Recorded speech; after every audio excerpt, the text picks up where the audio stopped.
விவாதத்தின் மூலமாய் மனிதனுக்கு கிடைக்கிற நன்மைகள் என்ன? ஏன் விவாதம் பண்ணணும்? ஏன் இப்படி எல்லாம் உட்கார்ந்து இவங்க உட்கார்ந்து ஏன் விவாதம் செய்ய வேண்டும்? பைபிள்ல ஒரு வார்த்தை போட்டிருக்குதுங்க, கொடிய காலம் வரும். தீமோத்தேயுவின் புஸ்தகத்தில் எழுதப்பட்டிருக்கிறது, கொடிய காலம் வரும். அந்த காலத்தில் 18 வகையான மனுஷர்கள் இந்த உலகத்தில் இருப்பார்கள். அதுல 2 கூட்டத்தார் மாத்திரம் நான் சொல்லி என்னுடைய பிரசங்கத்தை நான் தொடர்ந்து போகிறேன். கவனிங்க. முதல் கூட்டம், யாரோடும் இணங்காத ஒரு கூட்டம் இந்த உலகத்தில் வரும். யாரோடும் இணங்க மாட்டாங்க. இணங்க மாட்டாங்க என்ற அர்த்தம் என்ன? யாரோடும் சேர மாட்டாங்க, யாரோடும் இணைய மாட்டார்கள் என்று ஒரு கூட்டம். இரண்டாவது ஒரு கூட்டம், நல்லவர்களை பகைப்பார்கள் என்று இரண்டாவது ஒரு கூட்டம். இப்படி ஒரு கொடிய காலம் இந்த உலகத்திற்கு நடக்க போகிறது. அம்மா அமைதியா இருங்க ப்ளீஸ். இங்க பிரேயர் நடக்குதுமா? எல்லாரும் அமைதியா இருங்க ப்ளீஸ். அப்படி ஒரு கொடிய காலம் வரப்போகிறது பைபிள் எழுதியிருக்கிறது. ஸ்தோத்திரம். நான் ஏன் இதை சொல்ல வருகிறேன் என்றால், விவாகம், வெட்டிங், மேரேஜ் என்பவைகள் எல்லாம் இன்னும் வரும் காலத்துல நாம் இப்படியா கிராண்டா நம்ம பார்க்க போறதில்லை. ஏன் விவாகம் பண்ணணும், ஏன் பெருசா பண்ணணும், அதெல்லாம் வீண் செலவு என்று சொல்லுகிற ஒரு காலத்தில் நாம் வாழ்ந்து கொண்டிருக்கிறோம். மேரேஜ் தான் வேணாங்க, நம்ம லிவிங் டுகெதர் அவ்வளவுதான். எதுக்கு? ஏன் அவங்களை கூப்பிடணும், ஏன் இவங்களை கூப்பிடணும்? யாரும் நமக்கு நடத்தி வைக்க வேண்டியதில்லை. வாழ போறது நம்ம 2 பேர் தான். எதுக்கு வீண் செலவு?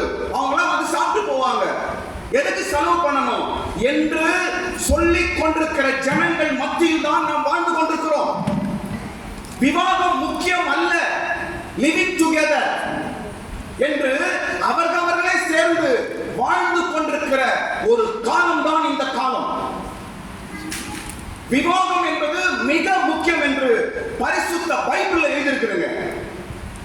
இன்றைக்கு மனிதன் விவாதம் ஒரு பெரிய பொருட்டாய் எடுப்பதில்லை. விவாதம் பெருசா பண்ண தேவையில்லை, விவாதம் என்று ஒன்றும் கிடையாது என்றுதான் மனிதன் இன்றைக்கு பொய்யான வாழ்க்கை வாழ்ந்து கொண்டிருக்கிறான். அருமையான சகோதர சகோதரிகளே, இங்க வந்திருக்கிற யாவருக்கும் பைபிள் இருந்து சில வார்த்தைகளை உங்களுக்கு முன்பாய் வைத்து நான் உங்களை ஆசீர்வதிக்கும்படிக்கு நான் விரும்புகிறேன். எல்லாம் ஒருவர் கரங்களை தட்டுவோமா? ஆமென், ஸ்தோத்திரம். இந்த இடத்துல இயேசு வந்திருக்கிறார், இயேசு வந்திருக்கிறார். இங்க அருமையான மணமகளை வாழ்த்தும்படிக்கு நாம வந்திருக்கிறோம். கர்த்தருக்கு ஸ்தோத்திரம். விவாதத்தின் மூலமாய் கடவுள் பிளஸ் பண்றார். ஏன் என்று நீங்க கேட்கலாம். ஏன் அப்பா அம்மா கூட இருந்தா கடவுள் பிளஸ் பண்ண மாட்டாரா? விவாதத்தின் மூலமாய் தான் கடவுள் பிளஸ் பண்ணுவாரா என்று நீங்கள் ஒரு கேள்வி கேட்கலாம். அதற்கு ஒரு வார்த்தை சொல்லுகிறேன், கவனிங்க. விவாதத்திற்கு முன்பு பையனோ பெண்ணோ பெற்றோர்கள் அரவணைப்பில் இருக்கிறார்கள். நல்லா கவனிங்க. விவாதத்திற்கு முன்பு மாப்பிள்ளையா இருக்கட்டும் பொண்ணா இருக்கட்டும் பெற்றோர்களின் அரவணைப்பில் இருக்கிறார்கள். விவாதத்திற்கு பிற்பாடுதான் அவர்கள் அந்த அரவணைப்பிலிருந்து தனியா வராங்க. தனிமையான ஒரு வாழ்க்கையை அவர்கள் துவங்குகிறார்கள். அதனால் விவாதத்தின் மூலமாய்தான் ஆண்டவர் அவர்களோடு கூட இருந்து ஆசீர்வதிக்க ஆரம்பிக்கிறார். கையை தட்டுவோமா? ஹல்லேலூயா, ஆமென். தாய் தகப்பனோடு இருக்கும் பொழுது கர்த்தர் பார்த்து கொண்டிருக்கிறார், கடவுள் பார்க்கிறார். உனக்கு ஒரு கார்டியன்ஸ் இருக்கிறாங்க, உனக்கு ஒரு பேரண்ட்ஸ் இருக்கிறாங்க, அவங்க கூட இரு என்று கடவுள் பார்த்து கொண்டிருக்கிறார். ஆனால் ஒரு மேரேஜ் என்று வரும்பொழுது பையனா இருக்கட்டும் பொண்ணா இருக்கட்டும் அந்த கார்டியன்ஸ் அந்த அரவணைப்பிலிருந்து வெளியே வருகிறார்கள். அப்பொழுதுதான் கர்த்தர் கடவுள் அவர்களோடு கூட டிராவல் பண்ண ஆரம்பிக்கிறார்கள். கையை தட்டுங்க. ஹல்லேலூயா, ஆமென். இதுதான் சத்தியம். விவாதத்தின் மூலமாய் கடவுள் கொடுக்கும் 6 விதமான நன்மைகள். இதை சொல்லி நான் முடிக்கிறேன். ஸ்தோத்திரம். தாய் தகப்பனுடைய அரவணைப்பிலிருந்து விவாகம் என்று அவர்கள் வரும் பொழுது கடவுள் அவர்களோடு கூட இருந்து வழிநடத்த ஆரம்பிக்கிறார். ஸ்தோத்திரம். எனக்கு விவாகம் ஆயிடுச்சு, எனக்கு கல்யாணம் ஆயிடுச்சு, எனக்கு உதவி என்னை எல்லாரும் தனியா விட்டாங்க என்று கலங்காதீங்க. எப்ப நீ விவாகமாய் ஒரு அரவணைப்பிலிருந்து வெளியே வந்தாயோ அப்போவே கடவுள் உன்னோடு கூட இருக்குவதற்கு ஆரம்பித்து விட்டார். நீ தனி அல்ல, நீ தனிமரம் அல்ல. உன்னோடு கூட ஒரு ஆண்டவர் இருக்கிறார், உன்னோடு கூட ஒரு கடவுள் இருக்கிறார். உன்னையும் உன் குடும்பத்தையும் உன் பிள்ளைகளையும் அந்த இயேசு கிறிஸ்துவை பிளஸ் பண்ணி நடத்துவார். கையை தட்டுங்க. ஹல்லேலூயா. நிச்சயமா தைரியத்தோட இருந்து போங்க. ஸ்தோத்திரம். விவாகத்தின் மூலமாய் 6 நன்மைகள் இருக்கிறது என்று பைபிள் சொல்லுகிறது. நம்பர் 1, ஒரு விவாகம் செய்யும் பொழுது, ஒரு விவாகம் நடக்கும் பொழுது முதல் காரியம் என்ன தெரியுமாங்க? கவனிங்க. கடவுளே இறங்க வந்து நடத்துவதாக விவாகமே. ஆமாங்க, கடவுளே இறங்கி வந்து மனிதனுக்காக செய்யக்கூடிய ஒரு மேன்மையான ஒரு காரியம் எது என்றால் விவாகம். பைபிள்ல விவாகத்தில் தான் பைபிளே ஸ்டார்ட் ஆகுது, விவாகத்தினால் தான் பைபிளே முடியுது. இயேசு கிறிஸ்து அதிசயத்தை முதல் செய்தது விவாகத்தில். அதனால் விவாகம் என்பது கடவுளே இறங்கி வந்து அவரே இறங்கி வந்து செய்த ஒரு காரியம் தான் விவாகம். ஸ்தோத்திரம். இன்றைக்கு மனிதன் இந்த விவாகம் தேவையில்லை, வெட்டிகளும் தேவையில்லை, அதெல்லாம் அவுட் ஆஃப் ஃபேஷன், இப்பெல்லாம் வேற என்று மனிதன் கடவுளை விட்டுதான் தூரம் போகிறான். உன்னை சிருஷ்டித்த ஒரு கடவுள் இருக்கிறார், உன்னை பிளஸ் பண்ணக்கூடிய ஒரு கடவுள் இருக்கிறார். தயவு செய்து அவரை விட்டு தூரம் போயிடாத. விவாகம் என்பது கடவுளே இறங்கி வந்து மனிதனுக்காக செய்கிற ஒரு முக்கியமான காரியம் தான் விவாகம். நம்பர் 1. நம்பர் 2, இரண்டாவது காரியம், விவாகத்தின் மூலமாய் மனிதனுக்கு கிடைக்கிற இரண்டாவது காரியம் என்ன என்றால், பாருங்க, நீதிமொழிகள் புஸ்தகத்தில் எழுதப்பட்டிருக்கிறது, விவாகத்தின் மூலமாய் மனிதனுக்கு நன்மை உண்டாகிறது. நீதிமொழிகள் 18ஆம் அதிகாரம் 22ஆம் வசனத்தில், ஸ்தோத்திரம், மனைவியை கண்டடைகிறவன் நன்மை, குட் திங்ஸ், நன்மை.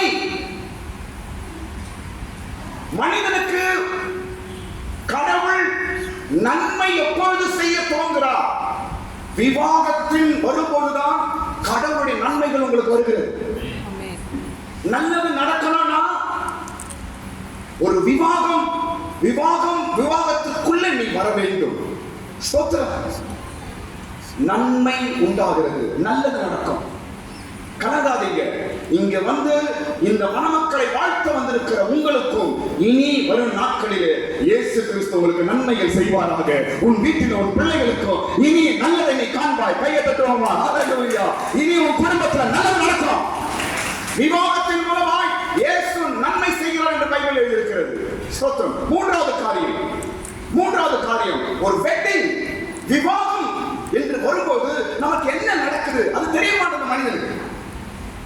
விவாகத்தின் மூலமாய் சில நன்மைகள் கடவுள் வைத்திருக்கிறார் என்று மனிதனுக்கு தெரியாமல் இருக்கிறான், அறியாமல் இருக்கிறான். அதனால தான் வெட்டிங், மேரேஜ் என்ற ஒரு நல்ல கனமான ஒரு விஷயத்தை அவன் ஸ்கிப் பண்றான், ரிஜெக்ட் பண்றான். இன்றைக்கு அப்படி ஒரு காலம் தான் இனி வரும் காலம், கொடிய காலம். இந்த நன்மைகளை நீங்க மிஸ் பண்ணாதீங்க, இந்த நன்மைகளை மிஸ் பண்ணாதீங்க. மூன்றாவது காரியம், விவாகத்தின் மூலமாக மனிதனுக்கு கிடைக்கும் மூன்றாவது காரியம் என்னவென்றால் கடவுளுடைய தயவு அவனுக்கு கிடைக்கும். அதே நீதிமொழிகள் புஸ்தகம் எழுதப்பட்டிருக்கிறது. கடவுளுடைய தயவு. மனுஷனுடைய தயவு 2 நாள் 3 நாள் 1 வருஷம் 2 வருஷம். ஆனால் கடவுளுடைய தயவு ஒருவன் மேல் இருக்கும் என்றால் அவன் வாழ்நாள் எல்லாம் அவன் மிக நிம்மதியாக சந்தோஷமாய் வாழ முடியும். அவனால் கடவுளுடைய தயவு. ஸ்தோத்திரம். விவாகமான பிள்ளைகளுக்கு கடவுளுடைய தயவை அவர் தருகிறார் என்று எழுதப்பட்டிருக்கிறது. கடவுளுடைய தயவு என்ன செய்யும்? எல்லா ஆபத்திலிருந்தும் அழிவுகளிலிருந்தும் நம்மை பாதுகாக்கும். இங்க வந்திருக்கிற யாவர் மேலும் ஆண்டவராக இயேசு கிறிஸ்துவின் தயவு உங்கள் மீது இருப்பதாக. ஊழியக்காராக நாங்கள் சொல்லுகிறோம், கடவுளுடைய தயவு உங்கள் மேல் இருக்கட்டும், உங்க பிள்ளைகள் மேல் இருக்கட்டும். இதோ வந்திருக்கிற இந்த தம்பதிகள் மேல் இயேசுவின் தயவு இருப்பதாக.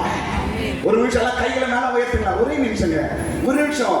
கடவுளுடைய தயவு என்பது இருக்கட்டும், கடவுளுடைய தயவு என் பிள்ளை மேல் இருக்கட்டும், கடவுளுடைய தயவு என் குடும்பத்தின் மேல இருக்கட்டும் என்ற ஒரு வார்த்தையோடு இங்கிருந்து போங்க. இந்த 2026 வரும் நாட்களிலே இன்னும் பெரிய காரியங்களை, அதிசயங்களை ஆண்டவனுக்கு செய்வாராக. கையை தட்டுங்க. ஹல்லேலூயா. நன்மைகள் எங்களுக்கு நடக்கும். காரணம் என்ன? கடவுளுடைய தயவு எங்கள் மேல் இருக்கிறது. ஆமென். ஸ்தோத்திரம். அடுத்தது 4வது காரியம் சொல்ல பாருங்க. 4வது காரியம், விவாதத்தின் மூலமாய் மனிதனுக்கு உண்டாகும் 4வது நன்மைகள் என்ன தெரியுமா?